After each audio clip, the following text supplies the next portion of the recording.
لار د ژوند ژونی لار د بقای ته پتیارو کې نور الهدای ته پتیارو کې نور الهدای لار د ژوند ژونی لار د بقای ته پتیارو کې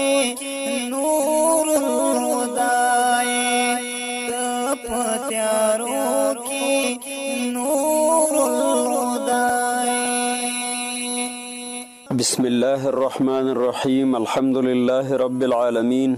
والصلاة والسلام على أشرف الأنبياء والمرسلين نبينا محمد وعلى آله وصحابته أجمعين أما بعد د منار رادیو ډیرو قدرمنو اوریدونکو د اسلام د سپین لار د خبرونې ډیرو خاغلو مینوالو خوندورونو السلام علیکم ورحمت الله وبرکاته روغ جوړ تازه او خوشحاله او آباد او د فتنو څخه محفوظ اوسئ الہ العالمین دې په ټولو باندې رحمتونه نازل کړي قدرمنو اوریدونکو دا د تیر په څیر باندې بیا ستاسو په درانه خدمت کې قرار لرو نوې خبرونه د وړاندې کولو لپاره راغلي یو الہ العالمین دې رحم او کرم وکړي دا خبرونه تاسو په دقت او په سوچ سره واورئ او خپل روزمره اعمال په سنتو طریقو هغه د دې خبرونو په اوریدو سره برابر کړئ او دا لوی الله ته ګران نه ده د دې لارې تاسو ته علم نصیب کې والله دې د ټولو د هدایت سبب وګرځي دا د یو زرو دا رنګ څلورم لمبر حدیث معنی پیل کوو عبد الله ابن عباس رضی الله عنهما څخه روایت ده قال دی وی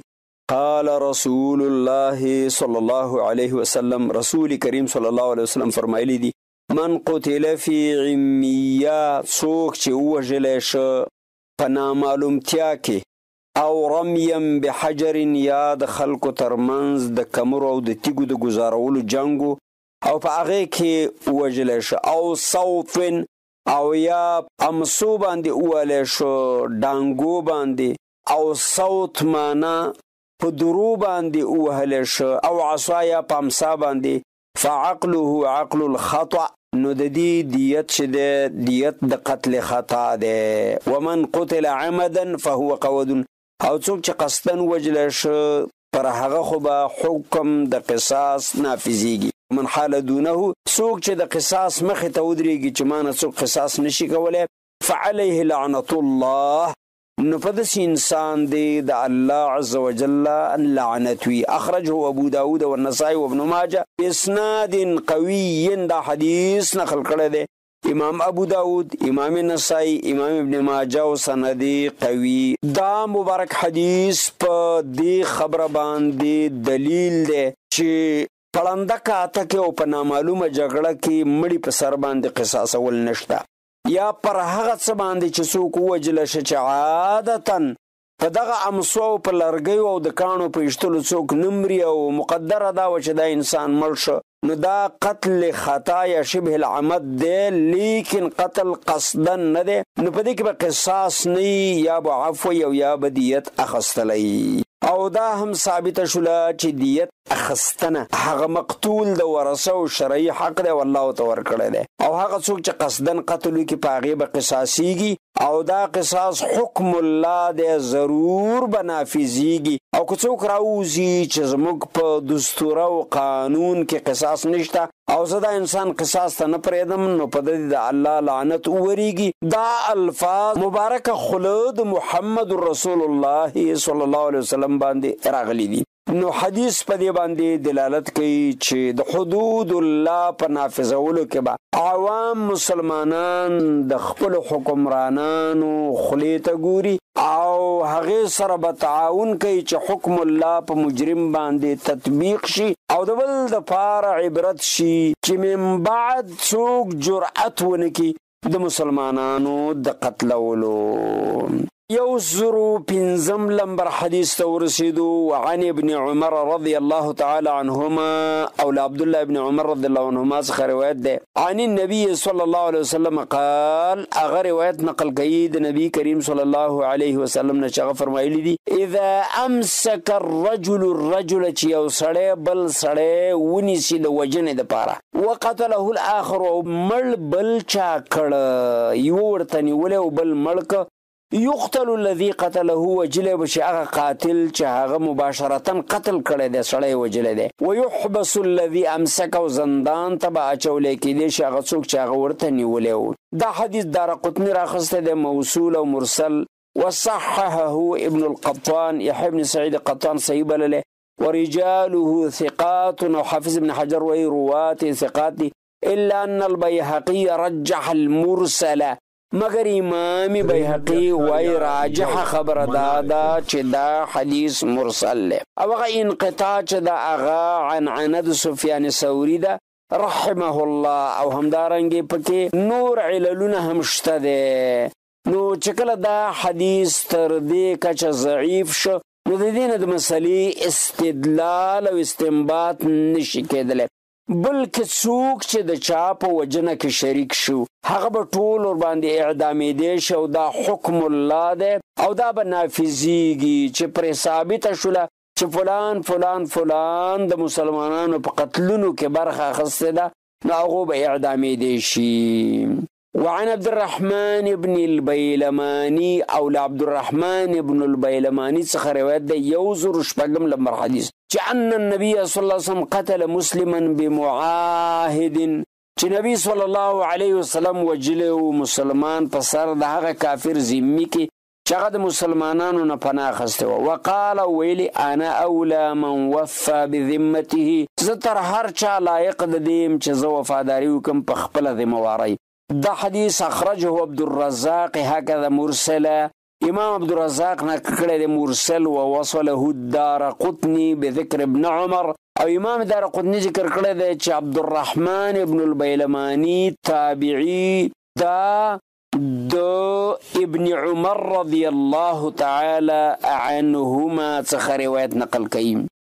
فيه واسناد الموصول واهن او حافظ ابن حجر رحمه الله فرمای کم سند چې موصول ورته ویل شوی دی نو هغه بالکل شدید الضعف او بیکار دی. دا روایت د دې مدار په عبدالرحمن ابن البيلماني باندې دی چې دا تابعی د شپږمې طبقې دی او ضعیف دی. کله دی ضعیف دی د وجه د ضعف همدغه عبدالرحمن ابن البيلماني دی نو لهذا په دې حدیث باندې هیڅ عمل نشي کېدی ځکه چې دلته انقطاع موجوده ده او دا بالکل ضعیف دی. چې کله حدیث ضعیفي دغه استنباط د مسئلې نشي کېدلی. 109 لمبر حدیث ته ورسېدو. وعن ابن عمر رضی الله تعالی عنهما او عبد الله بن عمر رضی الله عنهما څخه روایت ده قال دی وی قتل غلام غیلة یو هلک ووژلی شه په داسې حال کې چې په غفلت کې و د ځانه خبر نه و چا مړ. فقال عمر فاروق رضی الله عنه لو اشترك فيه اهل صنعاء لقتلتهم به که بالفرض د ده په وجنه کې د صنعا د یمن د ښار ټول اوسېدونکي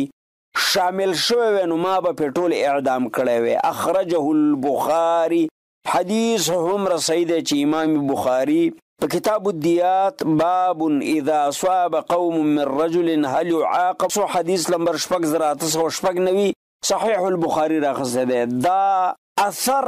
د ابن عمر رضی الله تعالی عنهما ده د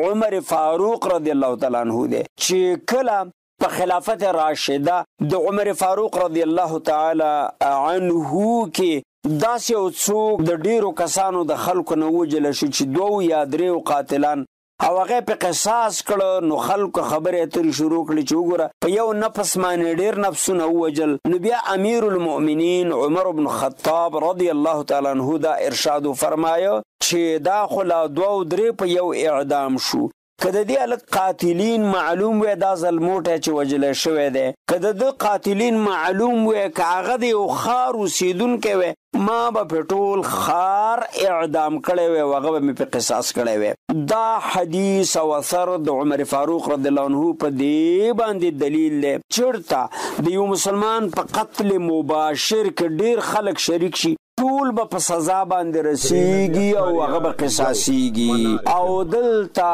هیڅ ظلم شریعت هغه نه دی کړی په قاتلینو باندې، بلکې دوی په خپلو ځانونو باندې ظلم کړی دی چې یو بریء النفس، یو داسې انسان چې هغه بریء الذمه انسان او پاک انسان او د دوی قاتل نه و، هغه دوی مړ که، نو اوس به د دې جرم جبیره په دې باندې کیدی شي چې د دې قاتلینو ته به د قصاص سزا ورکولی شي. او په دې قصاص کې د نورو دپاره ژوند دی، لکه الله عز وجل فرمایي ولکم فی القصاص حیات یا اولی الالباب. ای هوښیارانو مؤمنانو، ستاسو دپاره د قصاص په اجرا کولو کې ژوند پروت دی. یعنی چې کله یو مجرم قاتل قصاص شي په اسلامي محکمه کې او هغه ورسیږي د خپل عمل په جرم باندې په سزا باندې ورسیږي، نو د نورو دپاره د عبرت شي او بیا به هیڅوک دا جرأت ونشي کولی چې د یو مسلمان وینه توی کړي. اسلام د اینو د حفاظت دپاره راغلی دی. که یوه وینه خبیثه راپاڅېږي او هغه بل مسلمان مړ کړي، نو دا وینه خبیثه به قتلولی شي د دې دپاره چې نورو مسلمانان وینې د داسې انسان د فساداتو نه محفوظ پاتې شي. هېڅکله شریعت داسې یو حکم دنیا ته نه دی راوړی چې هغه د عقل سلیم خلاف وي، بلکې شرع الله موافق ده د عقل سلیم سره. 108 لمبر حدیث ته ورسېدو. وعن ابي شريح الخزاعي، لابو شريح خزاعي رضي الله تعالی عنه څخه روایت دی، قال دی وایي قال رسول الله صلی الله علیه وسلم فرمایلی دی من قتل له قتیل، د چا چې وشمړی، د چا چې ووجلی شي یو خپلوان، بعد مقالت هذه زما د دې وینا نه وروسته، فاهله بین خیرتین، نو د دوی وارثان د دې مړي په دوو کارونو کې هغه کار کې مختار دي چې دوی ته غوره معلومیږي، اما یاخذ العقل، یا به واخلي دیت، او یقتلو، یا به قصاص وکي، یعنی خپل مړی به وګټي په قصاص کولو سره. اخرجه ابو داود والنسائی، دا حدیث ابو داود او نسائی نقل کړی دی. واصله فی الصحیحین من حدیث ابي هريره بمعناه، په اعتبار د معنا سره بخاری مسلم کې دا حدیث موجود دی. نو دلته دا مسله واضحه شوله چې اصل په اسلام کې هغم دغه د قتل په مسله کې 3 لارې دي. لومړی لاره او غوره لاره دا ده چې مسلمان ته معافي وکړي، قصاص ځنې وانخلي. دومه لاره دا ده که معافي نه کوي نو دیت باندې د رضایت وښیي. درېیمه لاره بیا د محکمې لاره ده چې کله په دې 2 لارو باندې راضینامه ونشي، نه یې مفته وباخه او نه یې په دیت وباخه، نو وارث د مړي ته شرعا د قصاص او د بدل د اخستلو هغه موقع شریعت فلاس کې ورکړی ده او حق یې له ورکړی دی چې ته کولی شي چې دغه مجرم چې ستا پلار زوی ورور وغیره وجلی دی، ته هغه په قصاص باندې ورسې. د مسلمانانو حکمرانان او اسلامي محکمه به دغه انسان نیسي، تړي او بیا یې که په جلاد باندې په توره واهه او که قتل بالمثل کو د وارث په لاس باندې. په دې مسائلو کې د دین هغه لوړ مطلب ته اشاره ده چې باید مسلمانان خپلې فیصلې په قرآن او سنت باندې وکړي تر څو د دوی مشکلات آسان شي. بتوفیق الله تعالی دغه باب ختم شو، اوس بل باب شروع کو، باب الدیات. د باب الجنایات نه وروسته باب الدیات دی چې کله یو انسان هغه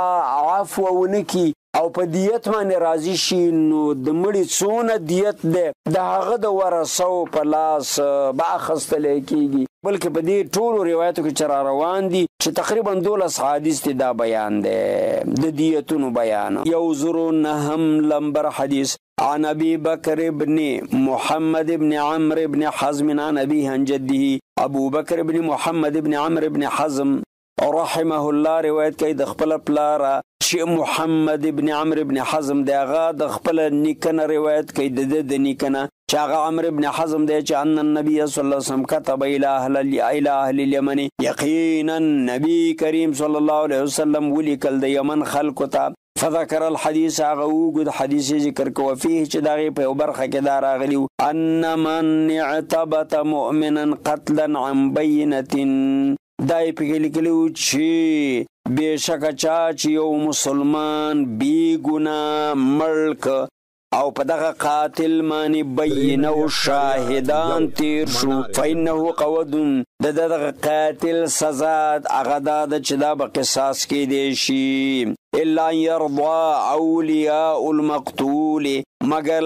کرازی شلو د مړي ورثه د دیت په اخستلو باندې. وان فی النفس الدیت، چې چا څوک د منځه ویوړه مړی که نو هغه به کامل دیت ورکوي 100 من الابل، د نفس په ایستو کې د سا په ایستو کې پوره دیت دی 100 خان.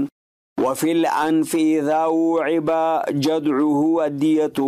او څوک چې د چانه مکمله پوزه غوڅه کی په دې کې هم پوره دیت دی 100 خان. وفي العینین الدیت، او په دواړو سترګو کې چې چوک را پاتېږي په ظلمن قصدن د چا دواړه سترګې د منځه یوسي، نو د اسلام محکمه په فیصله کوي چې اوس به د تا نه قصاص اخیستلی کېدی شي. که ورثه راضي شول په دیت اخیستلو باندې نو کامل د 100 خانو دیت دی. وفي اللسان الدیت، او چا چې د چا نه ژبه غوڅه کړله نو په دې کې پوره دیت دی. وفي الشفتین الدیت، او په دواړو شونډو کې چې څوک د چا نه پرې کي د 100 خانو پوره دیت دی. وفي الذکر الدیت، چې د مذکر نارینه اندام مې مخصوصه غوڅ کړی شي ظلمن نو په دې کې مکمل دیت دی. وفي البیضتین الدیت، او د نارینه په دواړو هګیو کې چې غوڅ کړی شي پوره دیت دی. وفي الصلب الدیت، او د ملا په ماتولو کې چې چا و چاته ملا ماته کړه نو پوره دیت ور باندې واوښته. وفي الرجل الواحدة نصف الدیت، او یوه پښی چې ترېنه غوڅه کړه په هغې کې نیم دیت دی 50 خان. وفي المعمومة، او د دماغو په زخم کې چې زخم د سر د کاسې نه دماغو ته لاړ شي ثلث الدیت، په هغې کې درېیمه برخه د دیت ده چې 33 خان جوړیږي. وفي الجائفة ثلث الدیت، او د بدن په هغه زخم کې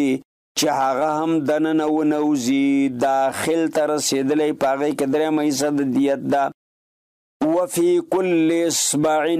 وفي المنقلة 15 من الابل، فرمائی وفي الجائفة ثلث الدیت، او څوک چې پچا کې داخلي پرهار وکي په هغې کې درېیمه برخه د دیت ده. وفي المنقلة 15 من الابل، او کچا د چا اډوکی وخیجه وډوکی بیځی که خولاس ولو خیجوله نو په دې کې 15 خان دي. وفي كل اصبع من اصابع اليد والرجل 10 من الابل، او کچا د چانه ګوتې غوڅې کړې په هره ګوته کې که د پښې دي که د لاس دي 10 اوښان دي څو پورې چې هغه مکمل دیت ته نه رسېدلی. وفي السن 5 من الابل،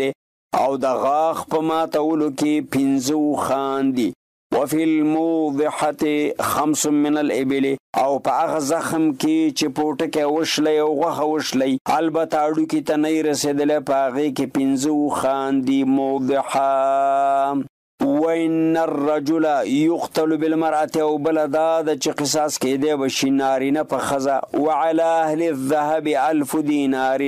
او د سرو زرو په مالکانو باندې 1000 دینار دیت دی. اخرجه ابو داود فی المراسل، امام ابو داود په خپلو مراسلو کې دا مبارک حدیث راوړی. والنسائی وابن خزیم راوڑے وابن الجارود راوڑے وابن حبان نقل کرے واحمد واختلفوا فی صحته. دی حدیث پبارک د علماء اختلاف دے. حدیث پا دی بانی دلالت کوي چی جنایت عمدن اغی کی یعنی چې څوک پچا باندې ظلم وکړي د هغې به تپوس کیدی شي او که قصاص معاف شه نو ضرور به ضرور او دیت وټاکلی شو نو دیت به 100 اوښان ورکوي د نفس په ایستو کې او بیا دغسې کمیږي تر دې چې په یوه ګوته کې 15 اوښان لازمیږي. دا حدیث په دې خبره باندې دلیل دی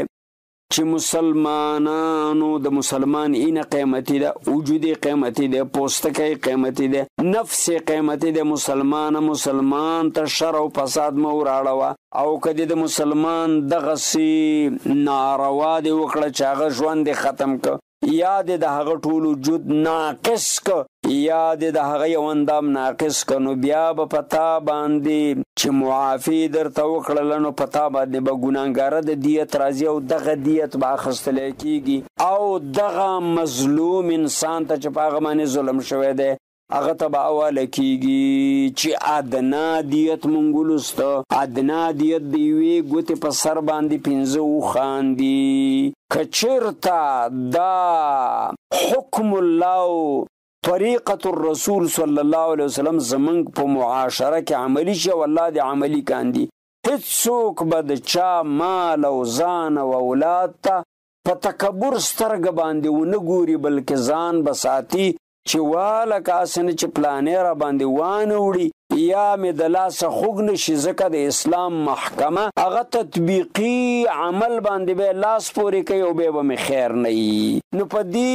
احکام الهیو تطبیقولو سره مسلمانانو موږ د لوی ناورین نه خلاصیږو او د لوی زناورو د ظلمونو نه محفوظ پاتې کیږو. او چې کله ټولنه اسلامي او حکومت اسلامي او شعائر الله د اسلام پکې محفوظ لیکن حدود نافذ نه نو دا ناقص نظام دی. غوره نظام اسلامي نظام هغه دی چې په هغې کې حدود الله نافذیږي. اله العالمین دی زموږ مشرانو ته توفیق له دې ورکړي چې د مجرمینو مخنیوی وکړي او د مظلومو انسانانو پوښتنه او تپوس وکړي، په ځانګړې توګه باندې قصاصونه جاري کړي چې مجرمان په کور کښېني او د مسلمانانو وینې د هغوی نه محفوظ شي. اله العالمین